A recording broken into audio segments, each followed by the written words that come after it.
Welcome to another edition of Thought Leaders Live, where we talk with thought leaders in business, life, and all points in between.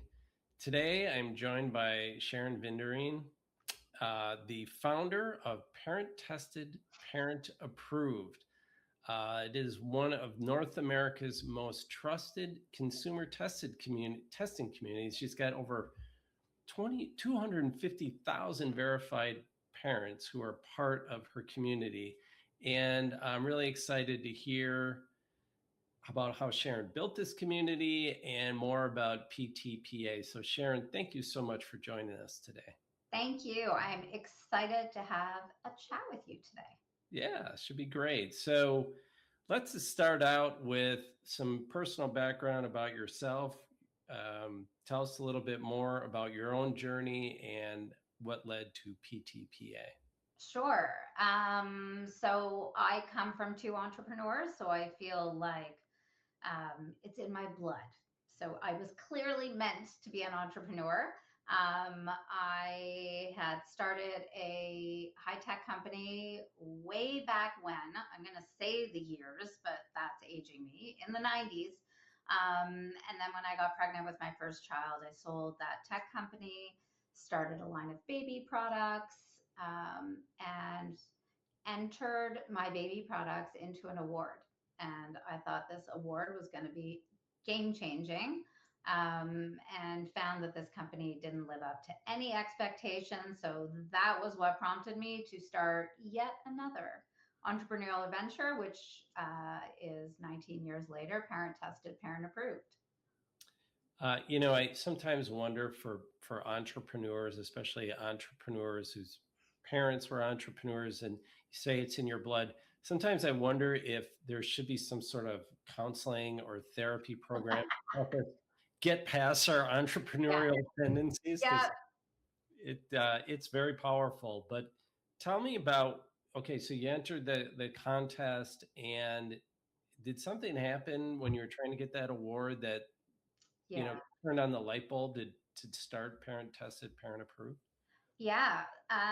So it was a startup, what I had launched. I was a line of baby products.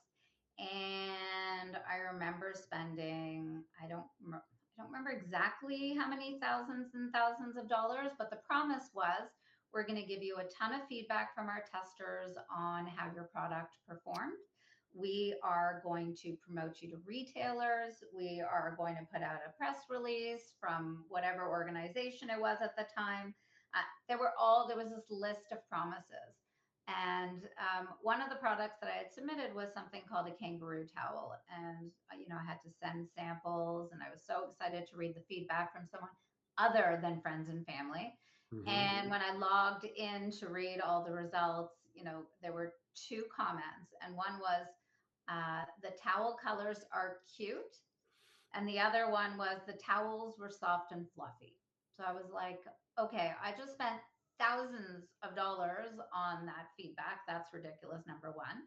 And number two, when I went to see, okay, how are they going to be promoting me? Well, everything else was an additional cost. So everything they promised turned out to be a lie, and I had to pay, which I chose not to, but I distinctly remember it. I was a mom of two very young children. My kids are only a year apart, and one of them was at some Himalaya class. So they must have been like 2 or 3. And I remember thinking, okay, you screwed me. So I am now going to take that and use it to motivate me to start my next endeavor, which is going to be a business that is built for startup brands who can't compete with the big guys because they don't have the dollars that the big guys have. And I'm going to do this right. And I'm going to do this in a manner that is affordable. And I'm going to subsidize the small guys. And I'm going to make sure that everyone has a fair chance. And I'm going to make sure that my price includes everything. There's going to be no upselling after you've won. So that was really how the whole foundation of our program came about. Revenge business. That's awesome. And I would assume, for 19 years, you've been having your revenge. Yeah. But tell us a little bit about, get into the specifics of PTPA. And I'm sure that was your initial thought, but maybe it's changed over time, but tell us a little bit more just about what you're doing. Yeah. So parent tested, parent approved is all based on the notion that, a consumer goes into a store. And at that time, I was a mom of two little ones, so everything was baby focused. But imagine a new mom going into a store and trying to choose whether it's a baby bottle, a bottle warmer, a diaper pail, whatever it is. And there are just endless choices.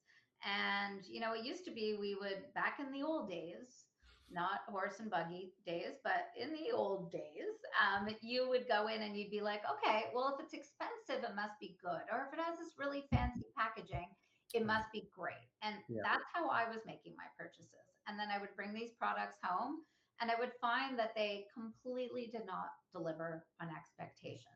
So I would start calling my friends who are at the same life stage saying, okay, well, what was the bouncy chair that worked for you? What was the high chair? What was the monitor? And inevitably, the recommendations from my peers turned out to be the absolute best recommendations.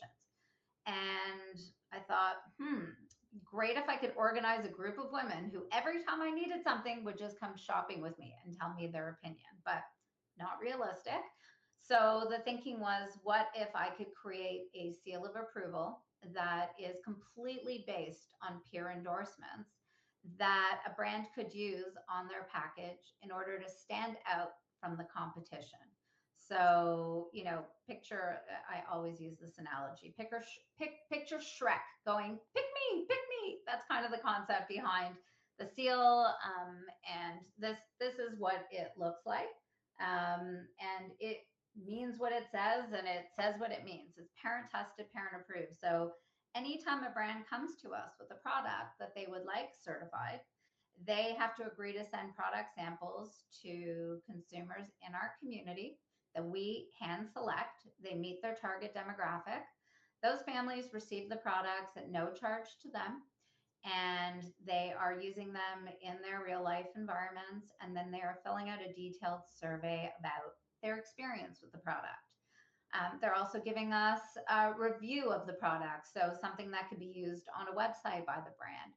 And then we take those results, we evaluate them, and we determine if the product earns the certification. So now, if the product does not earn the certification, we actually give, and we are the only ones that do this in North America, we actually give the brands 75% of their fees back. And we give them the market research from the consumers. Wow. So I'm saying that because, and we can get to this after, but there has become this whole pay for play economy of awards Yeah. where, oh, you can call an awards company and have an award by tomorrow as long as you paid the fee. Right. So with us, there's no guarantee you're getting the award, but there's a guarantee you're going to get market research, and there's a guarantee you'll get a refund of a portion of your fees if you don't win. If you do win, you get a license for that certification, and then you can use that seal unlimited on any assets that you want in order to highlight your product. Curious, do some of those people who don't win and don't get parent tested, parent approved, they ever come back for a second round of testing? Oh, Yeah. really? Yeah, we actually had a few brands, and actually, back in the day when her show, I don't think she's still on, the Rachel Ray show, we had done a segment. It was brands who had failed the first time around and had come back with an improved product based on the feedback, and then had won the second round. Oh, wow. Yeah. So absolutely. And the brands, the really smart brands, they take that feedback and they don't take it personally. They Yeah. take it as the most valuable input from their target audience that is just, a way to make a better product for consumers. And the better you make your product, the more consumers are going to buy it. So it's a win-win ultimately. And Sharon, and tell me a little bit about, why you think this is a little more reliable than maybe Google reviews or Amazon reviews or things we're accustomed to seeing. Yeah. I would say the biggest difference is there is no bias. We know these consumers are actually testing the product with product in hand. We know they're not being paid to test. We know they have no affiliation with the brand. The brand might get a shipping address, but they have no way to communicate with the consumer. And the families in our network are very driven and motivated to give their honest feedback. Especially parents. Like, you give parents an opportunity to be honest about a product, they're going to give you the good, the bad, and the ugly. Yeah. Now, when it comes to reviews, there are a ton of valuable reviews, but you'll also see on the sites that actually display it, you can see reviews are incentivized by a myriad of things. It could be points, it could be dollars, it could be freebies, and ultimately you don't know if you are getting authentic feedback. That's what we're all about. We want families and brands to think of us as the most trusted, credible seal of approval, tested by parents for parents. That's our whole ethos. I really like the impartiality of it all. Tell me a little bit about the community now. 250,000 parents. It's incredible. How did you build it? And tell me little bit about owning your community and why that matters more than renting the audience through a third party platform and how that works. Yeah. So to your first question, the way I built it is kind of interesting. So when I started the company, my belief was my big question was, how am I going to get a mass audience? And at that time, it was television. Social media wasn't a thing. YouTube wasn't a thing that a lot of people knew about. So it was television. You put something on TV, it becomes believable. So I started, I'm going to say, harassing producers and just begging them to let me on their show where I'd have an opportunity to talk about products that had earned our seal or talk about the seal of approval.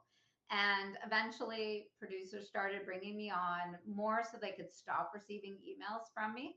But I would get regular appearances. And, when I got to be on the Rachel Ray show a few times and the Steve Harvey show and MSNBC, all of those shows helped me build up an audience because more and more consumers were hearing about us.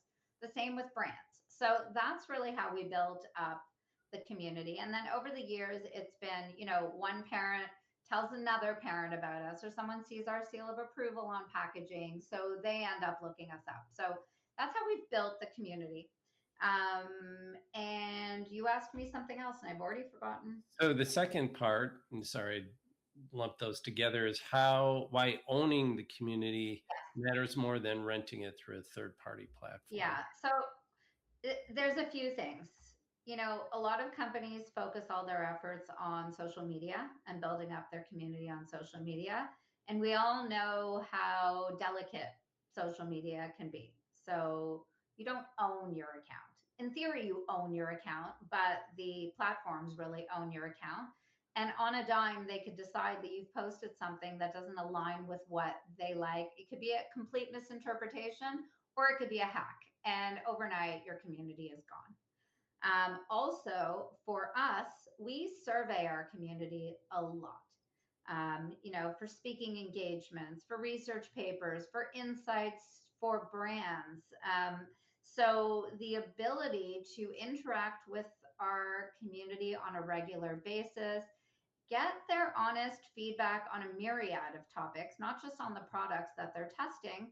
I think, owning that community and that relationship allows us to, number one, get survey results really quickly, but number two, make sure that we're continuing to hear what our audience is looking for, and allows, I'm going to say me, because I guess I always want to make sure that there's that relationship between myself and the community. Have an open, honest dialogue. Is there something we're not doing? Is there a product we're not testing, a category? Is there something you don't like that we're doing? Tell us. So we are this family, as opposed to me going to a third party and then leveraging somebody else's audience that I have no relationship with. Right. Now, you in the show description we talk about two popular growth playbooks that you intentionally rejected. I'm assuming social media was one of them, or are you referring to something else? Yeah, I mean, social media for me is I know my team will hate that I'm saying this, but social media to me is a highly manipulated platform. I understand that we rely on it. I understand that brands leverage it as a very important tool. But at the same time, I also believe that the choices we make may be influenced by social media, but ultimately we trust those types of tools a lot less, and we trust our peers a lot more. And I think we live in an environment right now that is not trust based. I think we second guess everything, we question everything. So the notion of, going back to basics, which is, hey, Greg, I am buying an air fryer and I was looking at the Philips versus the Tefal, and I'd love for you to tell me which one do you have and which one works better, because I'd rather know what you have to say versus, the e-reviews that I can't trust, or the social posts that are being paid for, or the influencer who is talking about it because she received it for free with a $10,000 check. So that's kind of my stance on that. It's probably not a very popular stance, but ultimately it's what I believe, and I'm always pretty straightforward to a fault about what I believe. Well, I mean, I think it's pretty realistic too. I mean, it Yeah. used to be the saying, "Once you can't believe what you see on TV," and now it's you sure as hell better not believe what you see on social media. But tell me about what were some of those two growth playbooks that you rejected? Um, so I think, and now, sorry, I have to remember what the original key question was when we filled everything out. Yeah, So I think there were a couple of things from an entrepreneur standpoint. I think one of the big things for us was, there was a phase where everybody was going for independent funding. And I was hearing about amazing stories about people raising funds that were just propelling them forward very quickly. But at the same time, having to be under the thumb of these investors or these VCs, where they had to return these double digit, rates of return. yeah, And for me, and maybe it's because I'm probably more stubborn. It was, I don't want to do that.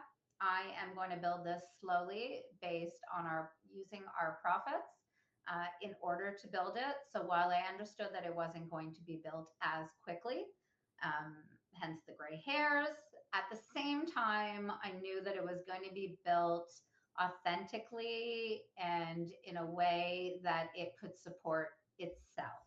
So I think that is a really important takeaway for entrepreneurs as they build their businesses, because everybody is out there looking for, I'm doing my round A, and it's just like, okay, where can we get money? But yeah, at the same time, it is making sure you're building something in a way that's going to be fiscally responsible so that you can ultimately be profitable. yeah. Well, and I think people underestimate the value of a good lifestyle business too. I mean, do you have to make this exorbitant amount of money? I you see so many stories and hear so many tales about people who are incredibly wealthy and they're miserable. I remember talking to an agent handled high net worth individuals. Met this guy on vacation, and he was talking about extremely wealthy people, and he just said, all my clients are miserable, all of them. So, which is intentionally why I avoid becoming extremely Yeah, wealthy, Karen. same. Yeah. Actually, that's funny because I was just talking to someone recently. They are, very, very, very high net worth. and they're in their 60s. And I said, and they were saying how they're just really tired. And I said, why don't you retire? And they said to me, because I don't have enough money to retire. And I said, whoa, Yeah. like, let's back that up. Explain. And they said, I know that I have a jet and I have this house in this island and this, but it is incredibly expensive to be incredibly rich. And in order to maintain all these things, there's this incredible pressure to keep earning at this crazy exponential level that Yeah. it becomes impossible to retire unless you're willing to sell everything. Yeah. So Greg, you and I, we hope, luckily don't have to worry about having to sell our jets anytime soon, Yeah. Yeah. I could not bear to sell my PJ for sure. right? Uh, well, tell me a little bit though about your, bootstrapping, which you've done for 19 years, and the size of your team, and just some of the challenges you have with maintaining a community and building this business, especially when I'm assuming your competition is all these online reviews. How do you do it, and how do you keep going every day after 19 years of doing this? Yeah. Um, so I'll kind of start backwards here. What I have found is in the last couple of years, there's something I've named it awards washing. Somebody else is launching an awards company on a daily basis with no legitimacy behind it. So, we have some people, independent people, who will email awards companies saying, hey, I would love to submit my product, but I don't have a sample yet. How would one go about earning your award? And they've sent me copies of these emails, and the emails say, no worries, just send me a sell sheet and I should be able to get back to you this evening. Send it alongside the fee of X dollars, and I'll let you know this evening if it wins or not. We don't need a product sample. Like, I get emails on a daily basis. There was one yesterday, cover story, Sharon, of this entrepreneur magazine that no one's ever heard of that somebody invented yesterday. Like, I think I get, and you probably get the same, 3 to 5 emails a week by these invented awards companies that are like, we want to rate you top entrepreneur in whatever magazine that no one's heard of.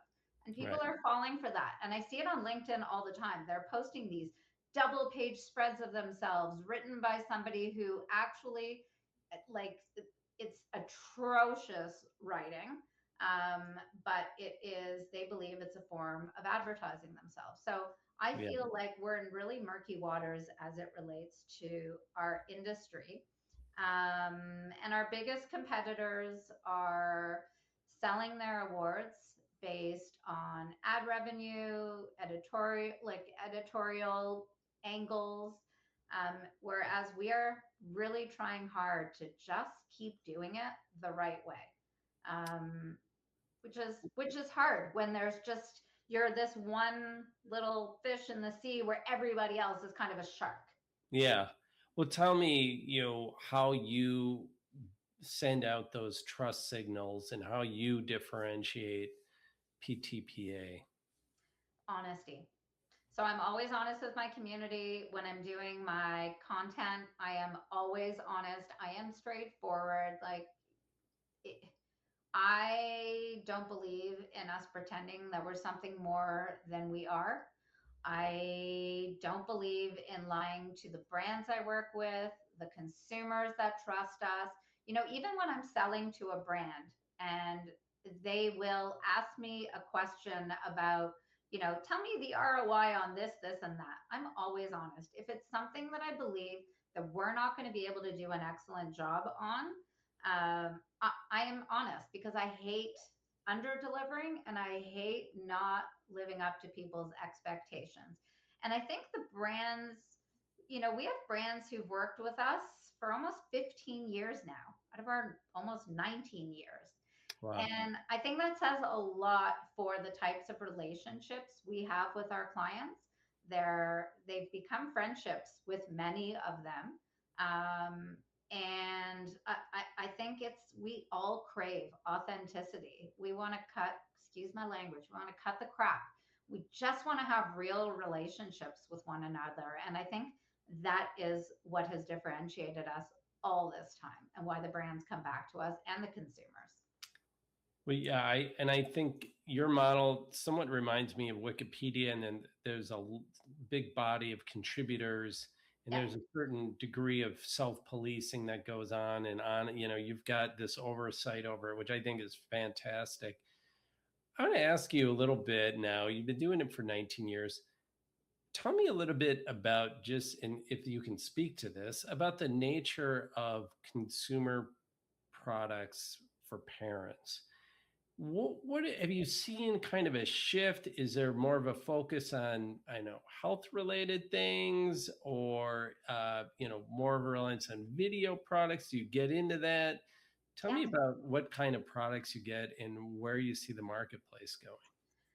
So what one big thing that I've seen is it used to be these large corporations kind of owned the shelf space when it came to the baby and toddler marketplace. And there are a lot of brands that have come out that are very innovative. That with online retailers gives them an opportunity, gives the retailers an opportunity to say, okay, well, let's see how your product's going to do online first before we bring you in store. But a lot of these products do so well that they end up on store shelves, where in the past you had to be a huge, huge company in order to end up on a store shelf. From a category perspective, I think that there's a focus on safety. There's a focus on trying to get back to basics.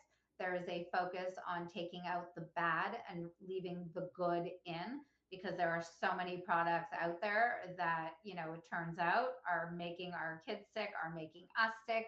And it is, how do we go back to basics? Like, we have one client, uh, they have a diaper called Diaper, DYPER, and they have a service where they will actually, besides the fact that they've taken out all the harmful things out of their diapers, they will actually come and pick up those diapers so that they don't get lost in a landfill. They recycle them. Like, these companies that are more innovative want to do more. They want to do better for consumers, for our planet. And that tends to be the kind of brand that consumers want to buy from. Because now people want to buy from brands that share the same value system. We want to know that the brands we're buying from care about more than just their profit. We want to know that they care about the environment, or whatever cause is important to us. We want to kind of build that bridge. So we tend to buy from those types of organizations. So that's very much where I see the trend. It's, you know, companies that are standing behind their products, companies that are giving back, companies that are really making a big deal of caring and not just saying it, but actually showing it. So tell me where you fit in the customer evaluation of a product. So I'm going to go buy a product. Am I looking at the product description? If maybe I'm online reading reviews, and then, hey, I also want to see if PTPA has approved it, and look for some of those, so you always look for the testing and the logos and things like that. And Yeah. is that where you really fit in? Yes.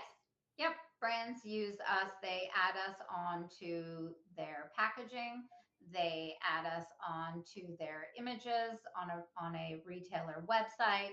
They might add the words parent tested, parent approved into their descriptions. So they use us in an assortment of ways. We have clients who use us on QVC.